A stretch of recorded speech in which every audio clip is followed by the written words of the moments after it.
ആട്ടുതൊട്ടിൽ കൂട്ടിനുള്ളിൽ കണ്ണണിയേ ചിപ്പിയുള്ളിൽ മുത്തുപോലെൻ സോമകളിലേ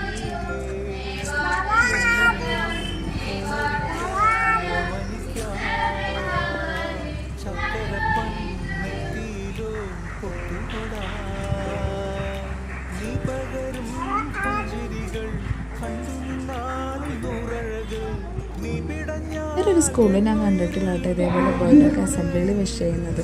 ഈ സ്കൂളിൽ മാത്രം തന്നെ കണ്ടിരിക്കുന്നത്. സാധാരണ യൂഷ്വലി നമ്മൾ ക്ലാസ് റൂമിൽ വിഷ് ചെയ്യും. നൈറ്റ് ഞങ്ങൾക്ക് ചെറിയൊരു കേക്ക് കട്ടിങ് ഒക്കെ പ്ലാൻ ചെയ്തിട്ടാണ് എൻ്റെ ഫാമിലിക്കാരുടെ ഫാമിലി മാത്രം. അപ്പോൾ ഞങ്ങളിലൊക്കെ കൂടുതൽ ഐഡിയ ഉമ്മിക്കാന്ന് പറഞ്ഞാൽ ഉമ്മയാണ് എല്ലാ ഡെക്കറേഷനിലും മുൻകൈയായിട്ട് നിന്നത്. അപ്പോൾ ചെറുതായിട്ടൊരു കേക്ക് കട്ട് ചെയ്ത് പിന്നെ വീട്ടിലൊക്കെ യൂട്യൂബേഴ്സ് ആയതുകൊണ്ട് എല്ലാവരും വീഡിയോ എടുക്കലും ഫോട്ടോ എടുക്കണമൊക്കെ ധൃതിയായിരുന്നു. ഇപ്പം എൻ്റെ മകൾക്ക് മാഷാഅല്ലാ 7 വയസ്സായി. 7 വർഷം മുമ്പ് ഞാനും എന്തിക്കാക്കും ഞങ്ങളുടെ ഫാമിലിയും എന്ത് കുട്ടികളാണ് ആണെന്ന് ലേബർ റൂമിൻ്റെ ഫ്രണ്ടിൽ ടെൻഷൻ അടിച്ച് നിന്ന ഒരു ടൈം ഉണ്ടായിരുന്നു എൻ്റെ ഫാമിലിയൊക്കെ.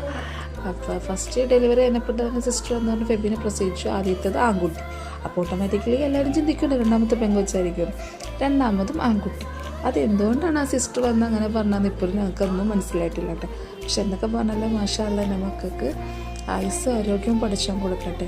ഇപ്പം ഞാൻ ഈ വോയിസ് ഓവർ കൊടുക്കുമ്പോൾ എൻ്റെ മക്കൾ 100 days ചലഞ്ചാണ് കേട്ടോ. 35 days ആയി ഫോൺ യൂസ് ചെയ്യും.